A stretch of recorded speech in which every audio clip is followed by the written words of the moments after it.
Stop explaining yourself and take control. 10 powerful lessons from Stoicism to change your mindset. The confession, nobody makes out loud. You are tired, not the kind of tired that sleep fixes. You are tired of holding it all together while quietly falling apart. Tired of showing up, performing, managing.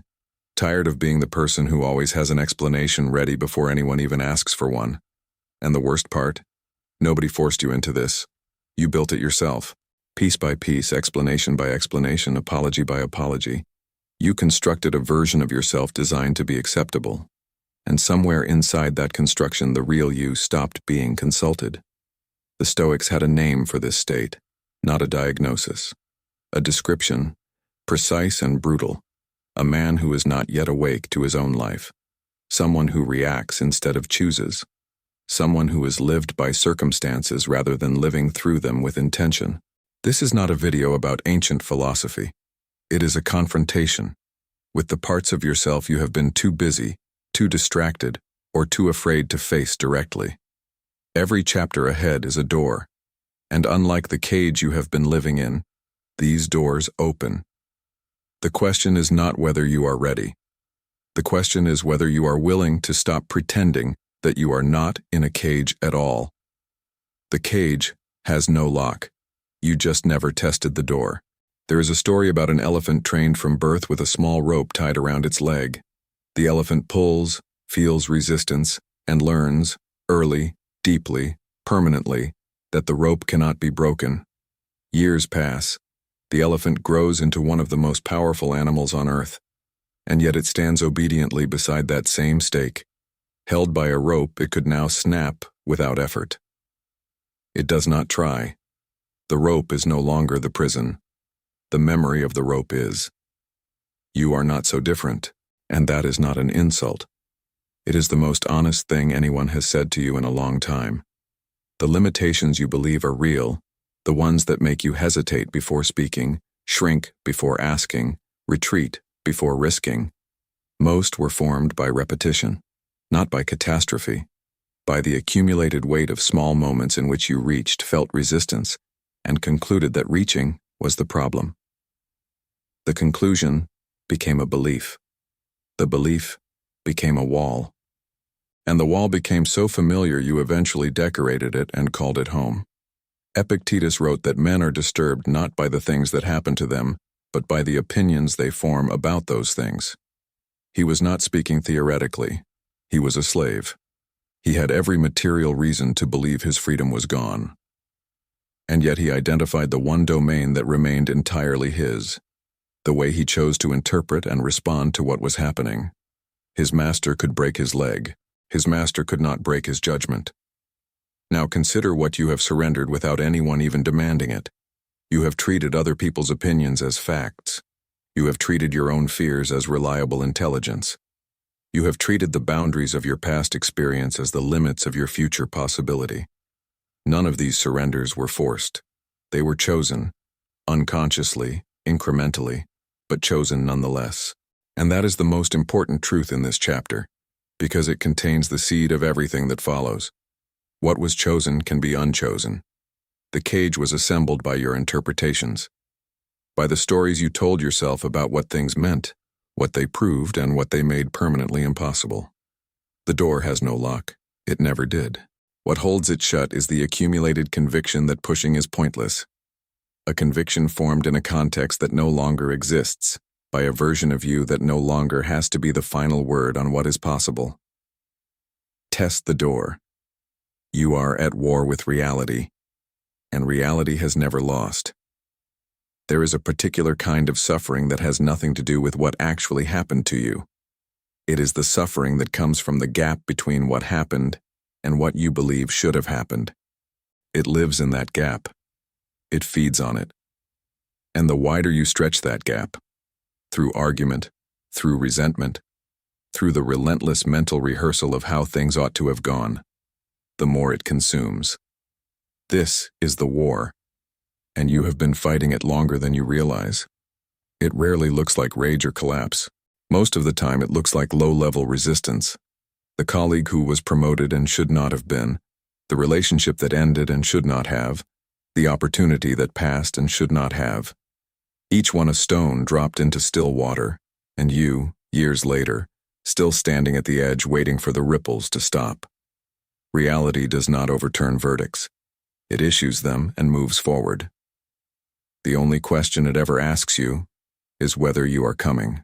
Marcus Aurelius confronted this truth not in a philosopher's study, but on the front lines of brutal military campaigns. He did not have the luxury of waiting for circumstances to become acceptable before engaging with them fully. He wrote about the discipline of perception, the practice of seeing things as they are, not as you wish them to be, but with the clean precision of someone who has decided that accurate sight is more valuable than comfortable illusion. Not optimism, not pessimism, accuracy.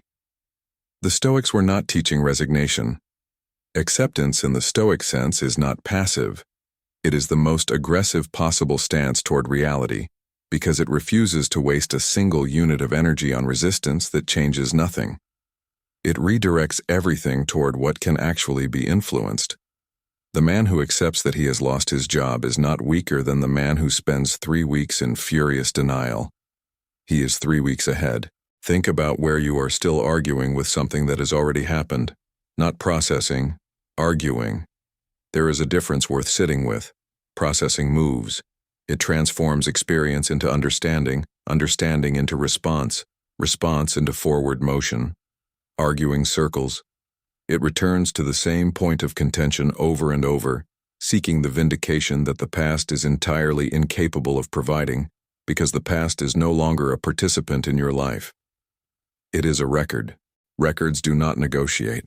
Seneca observed that people suffer the same loss 3 times, in anticipation, in the moment, and in the endless retrospective rehearsal that follows. The reality of the event is rarely the heaviest part.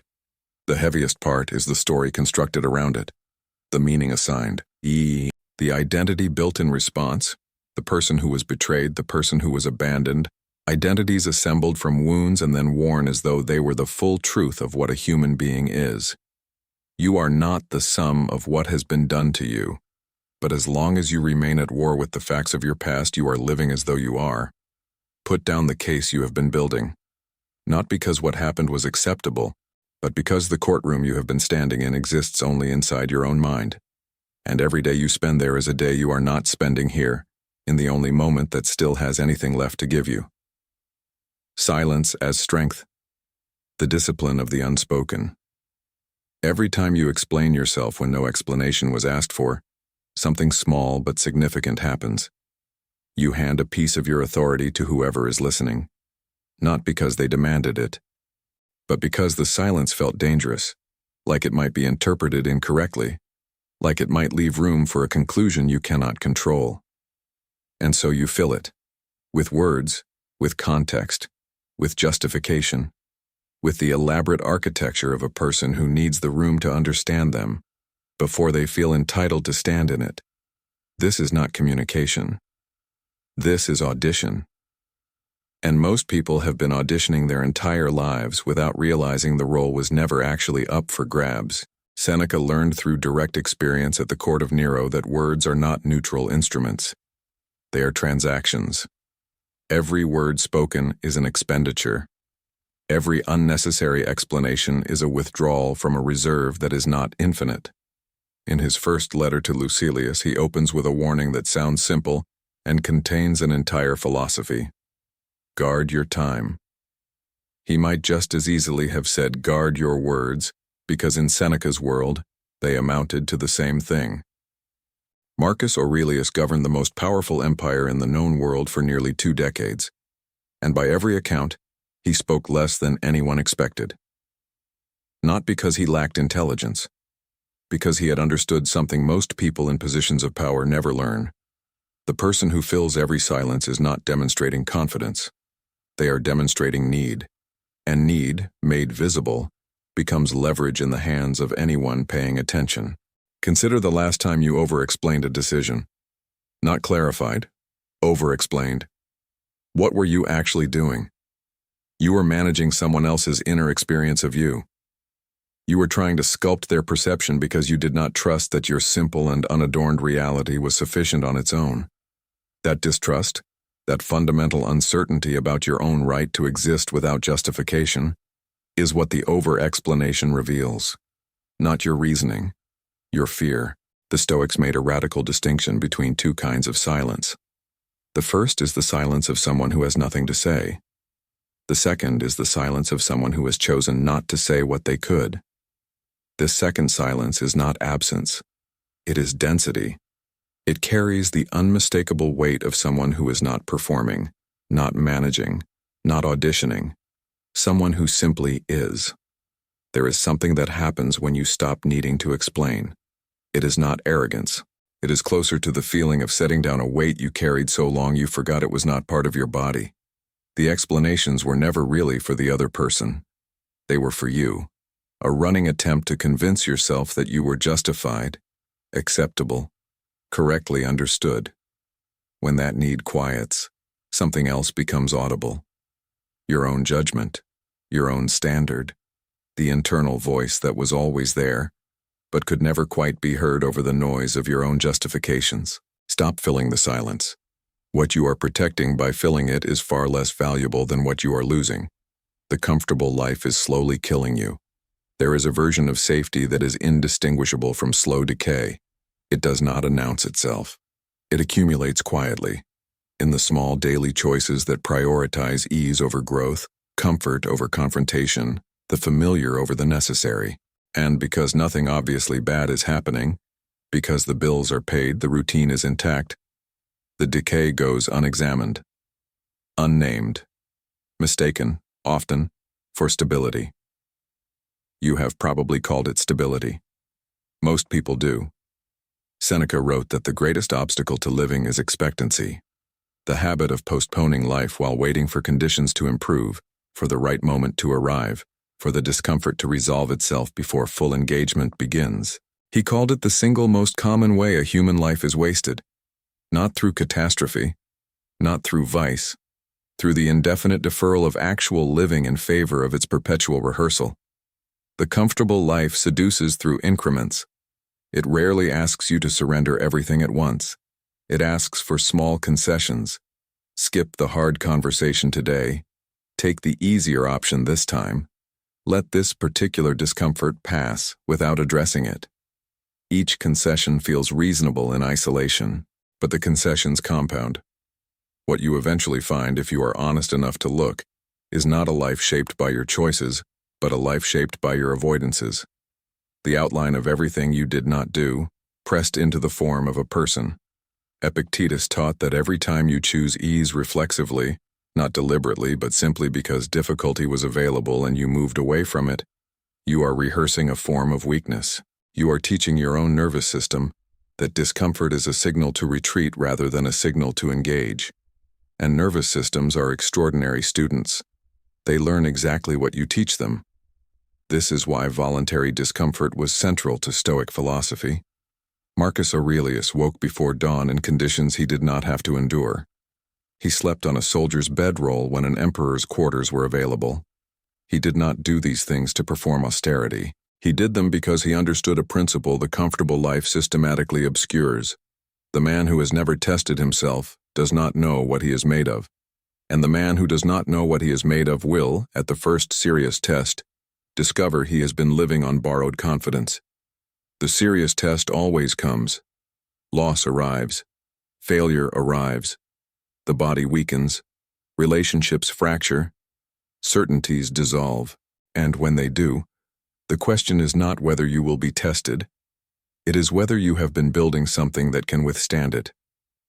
What remains after years of the comfortable life is a person of enormous theoretical potential and almost no practiced capacity.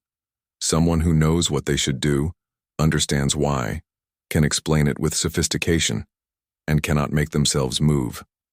The gap between knowledge and action, in such a person, is not a gap of information. It is a gap of will, formed by years of choosing the path that required less of it. The antidote is not self-punishment.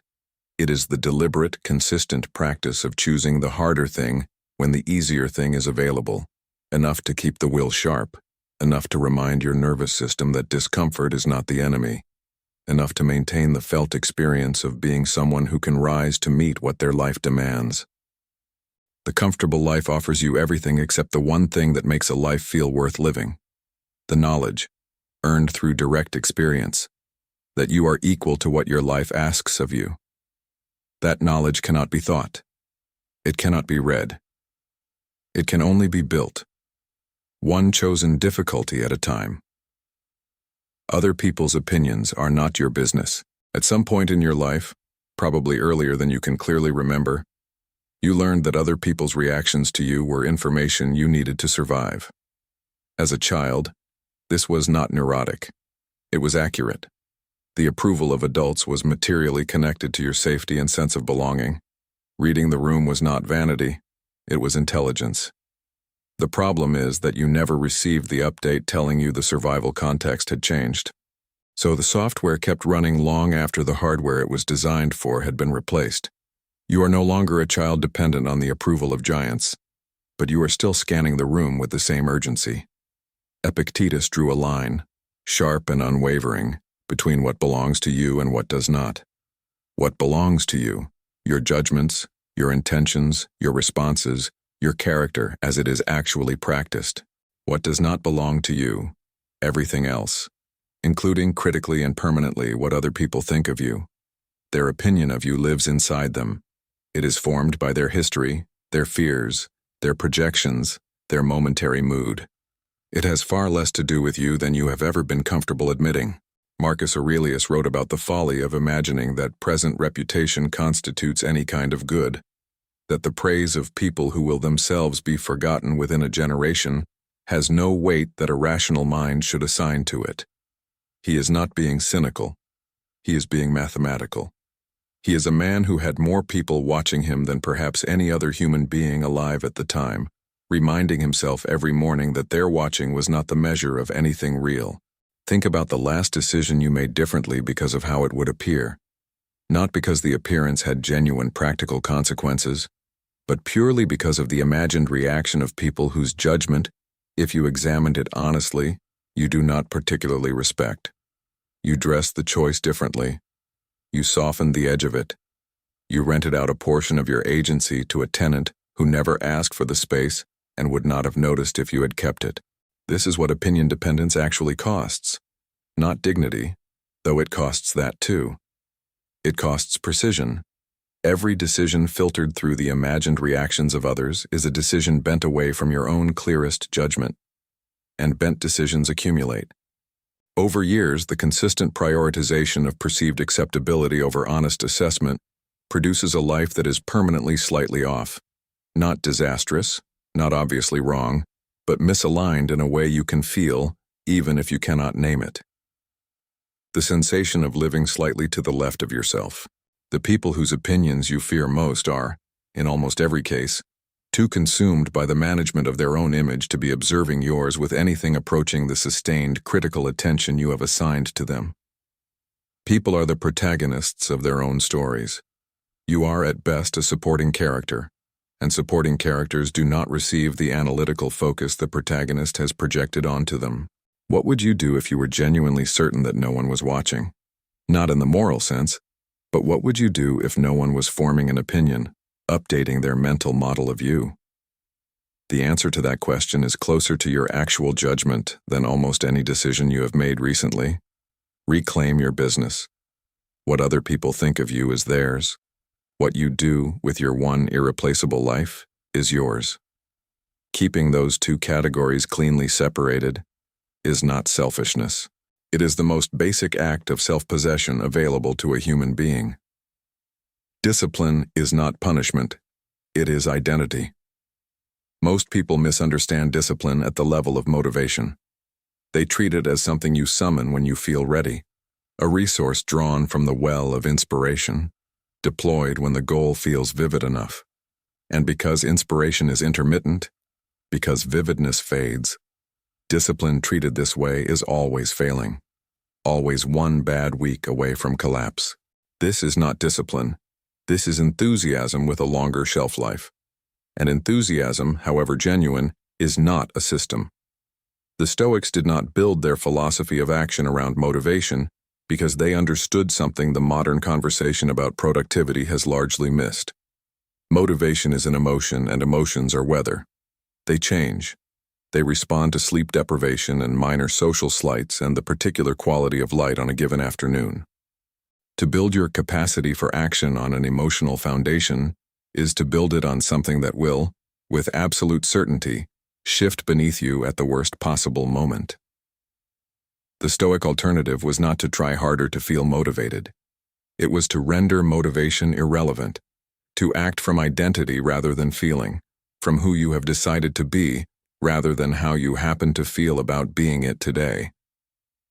Epictetus did not ask his students whether they wanted to be philosophers. He asked whether they were philosophers, whether they had made the internal commitment that preceded and superseded any particular feeling about the work. The commitment, once made genuinely, does not require daily renewal. It functions as a fixed point from which action proceeds regardless of the emotional weather surrounding it. This is the difference between discipline as punishment and discipline as identity. When discipline is punishment, it is imposed from outside, by guilt, by shame, by the fear of consequences. This kind of discipline is exhausting because it is adversarial. It positions you against yourself. Every act of self-control becomes a small war, and wars of this kind produce casualties even when they are won. When discipline is identity, the structure changes entirely. There is no war because there is no opposition. Marcus Aurelius did not drag himself out of bed before dawn through heroic willpower every morning. He rose because he had decided, at a level deeper than daily negotiation, that he was someone who rose. The decision was upstream of the morning. It was settled, and settled decisions do not cost what unsettled ones do. Consider the person who has decided, genuinely decided at the level of identity, that they do not eat sugar. Not that they are trying to eat less sugar, but that they are someone who does not eat sugar. Watch what happens when the dessert appears. There is no negotiation. There is simply the quiet, almost boring fact that this is not something they do. The identity has resolved the question before the question arises. This is not rigidity. It is efficiency. It is the freedom that comes from not having to make the same decision hundreds of times because you made it once, properly, at the right level of depth. Real freedom, in the Stoic account, is the freedom that discipline produces, not despite constraint but through it. The person who has built an identity around their standards does not feel constrained by those standards any more than a musician feels constrained by knowing how to play. The structure is not a cage, it is the condition of possibility. You do not need to want to do the thing. You need to be the person who does the thing. These are not the same requirement, and confusing them is responsible for an enormous amount of unnecessary suffering in people who are capable of far more than their motivational state on any given morning would suggest. Decide who you are. Then act accordingly, not when you feel like it, not when the conditions are favorable. Now, with what is available, from the identity you are choosing rather than the mood you are experiencing. The art of wanting less without becoming less. There is a version of minimalism that is merely aesthetic. It arranges its few possessions carefully, photographs them in good light, and posts the result as evidence of enlightenment. This version is not what the Stoics were talking about. It is consumerism in a different costume, the same orientation toward external things as the source of self-definition, simply inverted in its preference. What the Stoics were talking about was considerably more radical and considerably less photogenic. They were talking about the restructuring of desire itself, not the reduction of possessions as an end, but the examination of why you want what you want, conducted with enough honesty to reveal how much of your wanting is actually yours, and how much has been installed by forces with no interest in your flourishing. The problem with chronic, escalating, comparative wanting is not that it is morally wrong. It is that it is structurally incapable of producing what it promises. The architecture of desire left unexamined is a treadmill. You get the thing. The wanting moves. It attaches to the next thing, slightly larger, slightly newer, and the distance between where you are and where you believe satisfaction lives remains, with extraordinary consistency, exactly the same. Not because the things are bad, because the wanting itself, operating without examination, reproduces its own dissatisfaction as a feature rather than a bug. Marcus Aurelius had access to everything the Roman Empire could produce at the height of its power. He ate plainly. He slept simply. The meditations were never intended for publication. They were a private conversation, saturated with the evidence of genuine effort. What he was practicing was the maintenance of a self that could not be held hostage by the withdrawal of comfort. A self that remained intact whether the feast was present or absent, because the self was not built on the feast. This is the distinction the Stoic project keeps returning to. The difference between enjoying a thing and requiring it. The person who enjoys wine but does not require it is free in a way that the person who requires it is not, even if they drink the same amount on any given evening. The person who values connection without making it a precondition of their internal equilibrium can love more freely, precisely because the love is not contaminated by the desperation of need. Seneca prescribed it directly. Set aside certain days during which you shall be content with the scantiest and cheapest fare, saying to yourself, "Is this the condition that I feared?" He was not prescribing poverty. He was prescribing the regular, deliberate discovery that the thing you have been unconsciously dreading, the absence of your comforts, is survivable. More than survivable. Clarifying. Because the person who has voluntarily gone without and found themselves intact has data that the person who has never tested the question does not have. Wanting less, properly understood, is an act of self-liberation. Every want that you do not require is a hostage you do not have, a lever that the world cannot use to move you against your own judgment. The person with few genuine requirements is difficult to threaten, difficult to bribe, difficult to manipulate, because the toolkit that manipulation requires is built from the catalog of your dependencies. The question worth sitting with is not, how do I own fewer things? That question is downstream and beside the point. The question worth sitting with is, what am I currently unable to function without that I have never consciously chosen to require? These are the places where the wanting has become load-bearing, quietly determining what risks you can and cannot take, what losses you can and cannot absorb. You can have a full life. You can enjoy it deeply. The Stoics were not asking for the evacuation of desire. They were asking for its examination, for the recovery of the self that exists prior to what it wants, and therefore is not dismantled by the absence of what it wants. That self is available to you. It has been there the whole time, underneath the wanting. Wanting less is simply the practice of remembering it. Memento Mori, the productive contemplation of death. There is a practice the Stoics recommended that modern sensibility finds uncomfortable enough to avoid. They called it Memento Mori. Remember that you will die, not as a morbid indulgence, as a daily practice. A genuine, regular contemplation of the fact that this, all of this, you included, is temporary. They recommended this not because they were pessimists. They recommended it because they understood what forgetting it costs. The default human relationship to mortality is deferral, a continuous, largely unconscious management of the awareness of death, keeping it at a sufficient distance that it does not interfere with ordinary business. This shows up as the vague assumption that there will be time later, to have the conversation, to repair the relationship, to begin the work, to say the thing that needs saying. Later is the primary tool of deferral. Later is where intention goes to become regret without anyone noticing the transition. Marcus Aurelius returned to death with a consistency in the meditations that can feel almost obsessive. He lists the names of emperors and conquerors who were, in their time, as convinced of their permanence as anyone, and who are now equally, completely, gone.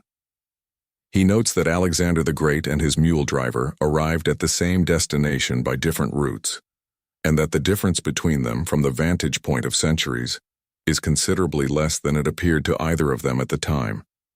He is not doing this to depress himself.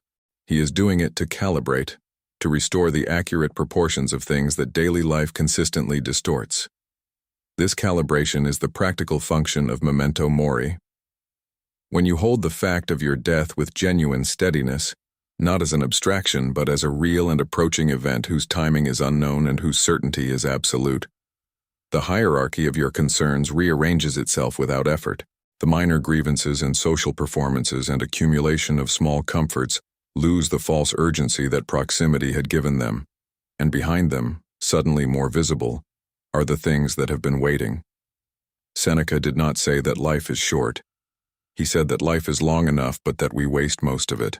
He catalogued the ways in which time is surrendered without awareness, to distraction, to the performance of busyness, to the postponement of genuine living in favor of its preparation. He was describing the specific tragedy of the capable, earnest person who spends their entire life getting ready to live it and dies, as he put it, in the middle of their intentions. There is a specific quality of attention that becomes available when you take impermanence seriously.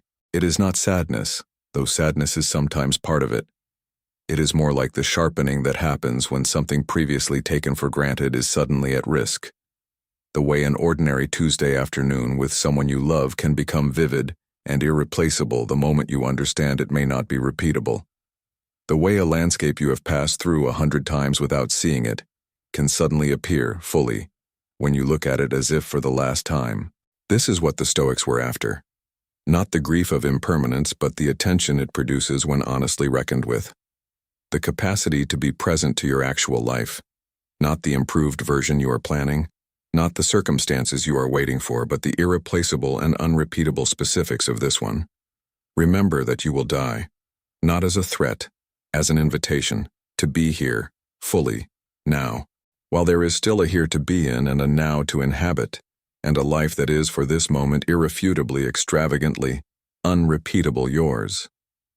Sympathy for the difficult, Stoicism and other people.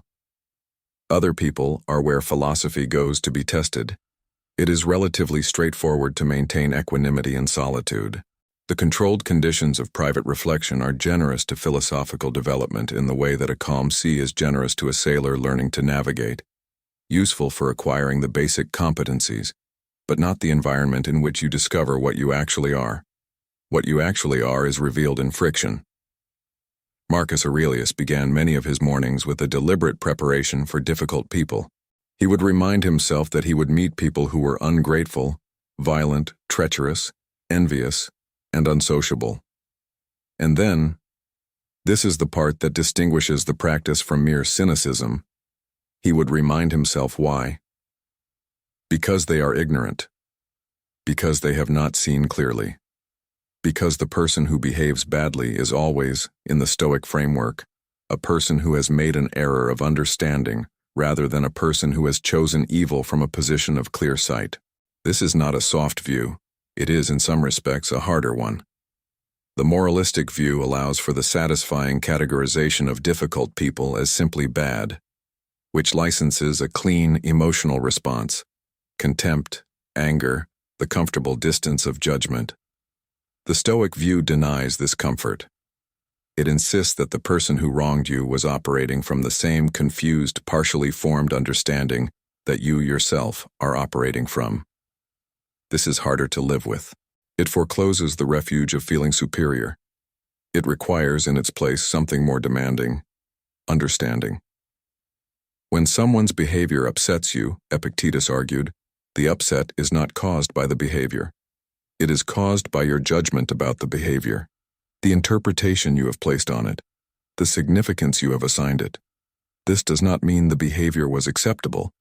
It means your response to it is more within your jurisdiction than it feels, and the path to a more functional response runs through the examination of the interpretation rather than through the management of the other person, who was never under your control in the first place.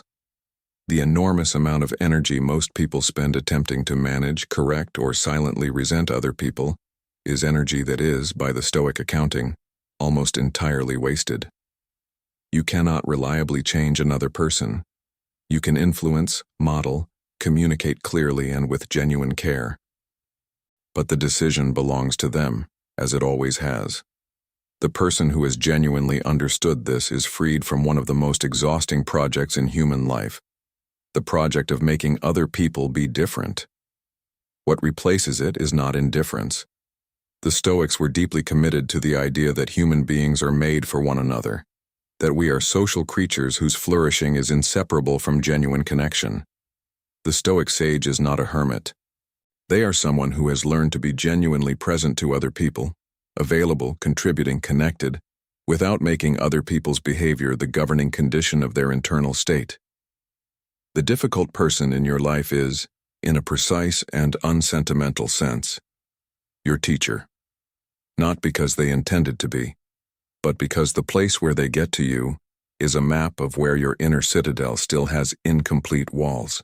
The anger that will not subside is telling you something about a judgment you have not yet examined. The person who has the power to destabilize you has that power because something was granted to them by you, not consciously, but through the architecture of your expectations. This is not self-blame, it is self-location, because the self is the only place where the work can actually be done. The practice of enough, stoicism, and desire. There is a specific kind of unhappiness that prosperity produces, one that is harder to diagnose than the unhappiness of deprivation because it arrives wearing the face of its own solution. You wanted the thing. You worked for it, waited for it, and then you got it.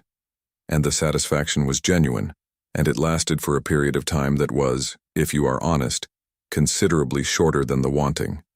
And then the wanting resumed, slightly recalibrated, aimed now at the next thing. This is the mechanics of ordinary desire.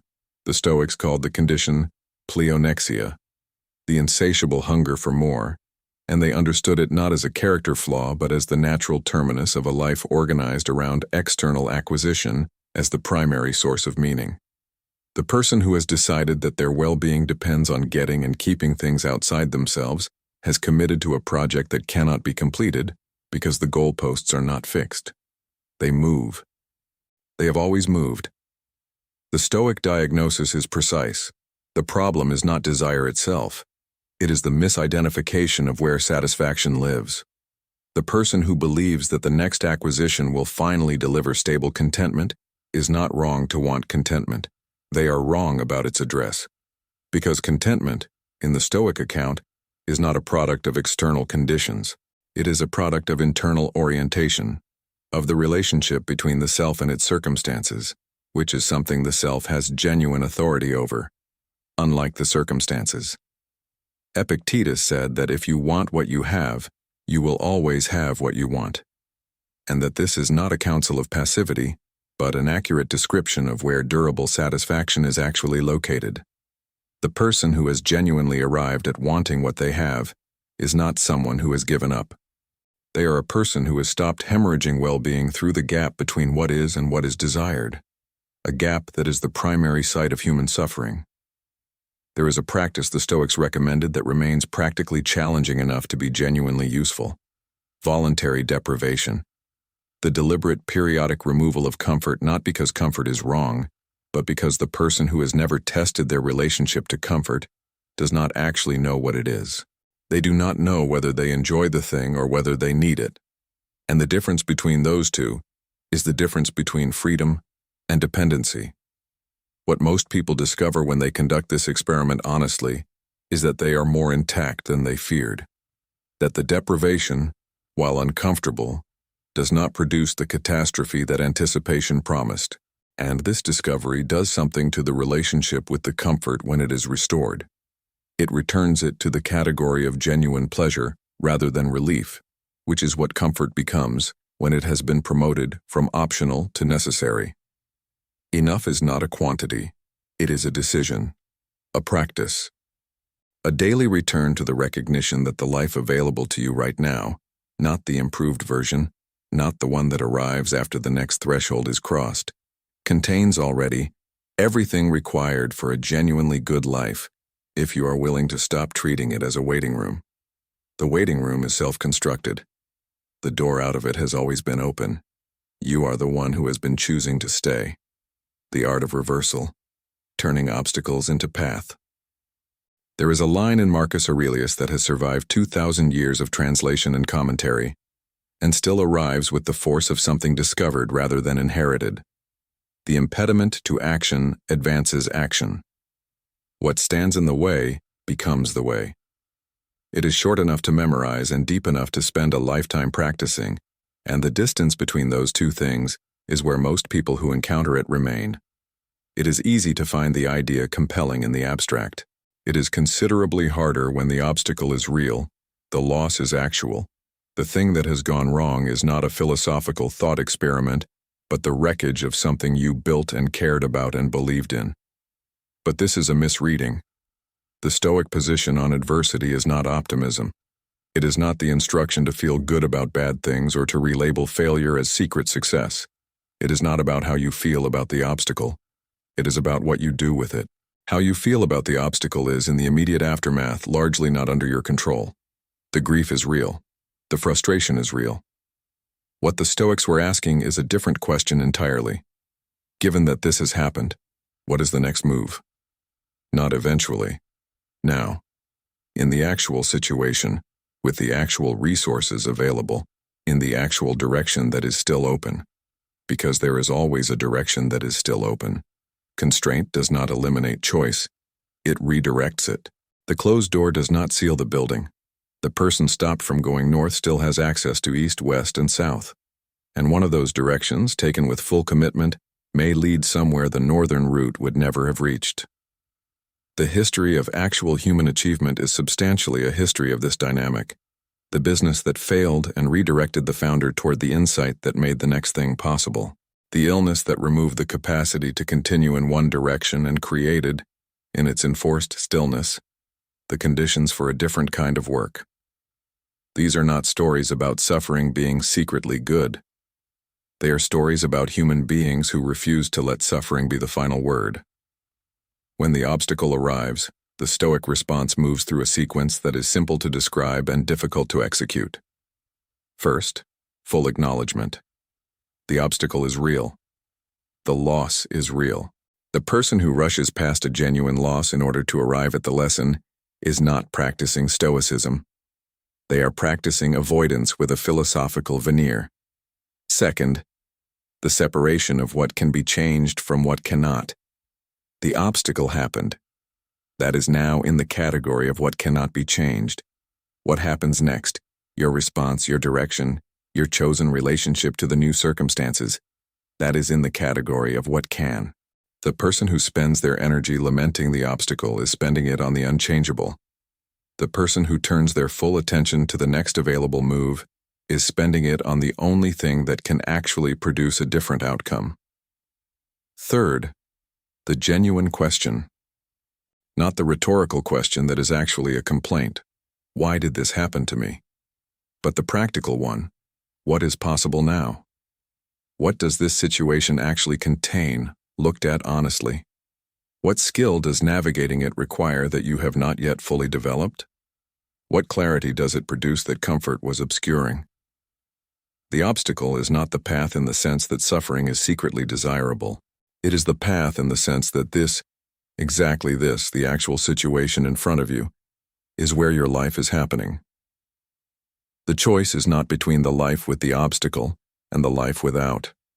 The choice is between engaging fully with the life that is actual, or spending the actual life mourning the imagined one. The path is here. It has always been here. It is made of exactly what you were trying to avoid. Memento Mori, the life that death makes possible. When a Roman general returned from a successful military campaign and was granted a triumph, the elaborate procession through the streets of Rome representing the highest public honor the Republic could bestow, he rode in a chariot through cheering crowds, and standing behind him close enough to speak directly into his ear was a slave whose sole function was to repeat, at intervals, a single phrase: Memento Mori. Remember that you will die. At the height of public glory, in the moment of maximum external validation, the machinery of Roman civic life built in a reminder that the man being celebrated was mortal, not as punishment, not as a dampening of legitimate pride, as orientation, as the most useful possible counterweight to the intoxication of success, which has historically been as dangerous to a person's character as the devastation of failure, and considerably more insidious because it arrives wearing the face of reward. The Stoics made death their primary philosophical instrument, not from morbidity, but from a clear-eyed assessment of what the consistent awareness of mortality actually produces. This is one of the most counterintuitive moves in their system, and one of the most empirically reliable. Thinking carefully and regularly about death does not produce despair. It produces clarity. It functions as a solvent that dissolves the inessential, that burns away the concern for trivial slights and minor frustrations, and the elaborate anxieties about what other people think, because these concerns, held against the backdrop of genuine finitude, reveal themselves as the extraordinarily poor investments of limited time that they actually are. Marcus returned to death constantly in the Meditations, not with dread, but with something that reads across the centuries as genuine curiosity and genuine acceptance. He catalogued the deaths of emperors and philosophers and generals who had seemed, in their moments of greatest power, as permanent as the institutions they inhabited. They are gone. The institutions are mostly gone. What remains is what was actually real, the quality of the choices they made, the character they built or failed to build, the way they treated the people who had no power to reward or punish them for it. This is what death clarifies. It is the ultimate context provider, the frame that makes everything inside it legible as either significant or trivial. What social life tells you matters: status, approval, markers that signal success to the people around you. What death tells you matters: how you spent the hours that were genuinely yours, whether you were present to the people you loved, whether you acted from your values when it was costly to do so. These two lists overlap less than most people would like. And the gap between them is where a great deal of human suffering is manufactured.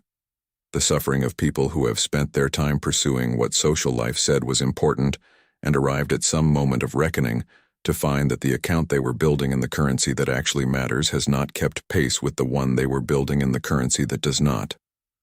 There is a specific Stoic exercise built on this awareness: the contemplation of the last time. At some point you will see a specific person for the last time.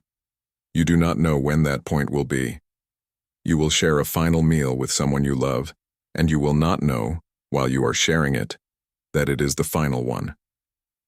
The last time is usually indistinguishable from the other times until afterward, when the ordinary quality of it, the distraction, the half-presence, has become a permanent feature of the memory. The contemplation of the last time is not designed to produce anxiety. It is designed to produce presence. The person who has genuinely absorbed the reality of impermanence holds more lightly and is simultaneously more present, because the lightness and the presence are the same thing, arrived at from the same understanding. Death is also a corrective to the fear of smaller losses. The person who has made genuine peace with the largest loss, the loss of everything, including their own existence, has recalibrated the entire scale of what is threatening, the embarrassment you have been avoiding, the honest conversation you have deferred, the courage you have been postponing until conditions are more favorable, held against the backdrop of mortality. How much of your remaining time is it worth paying to continue avoiding them?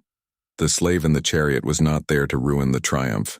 He was there to make it real, to ensure that the man being celebrated was experiencing the actual moment rather than an abstraction of it. Remember that you will die, not as a threat, as an invitation, to be here, fully, now, while there is still a here to be in, and a now to inhabit, and a life that is, for this moment, irrefutably, extravagantly, unrepeatable yours.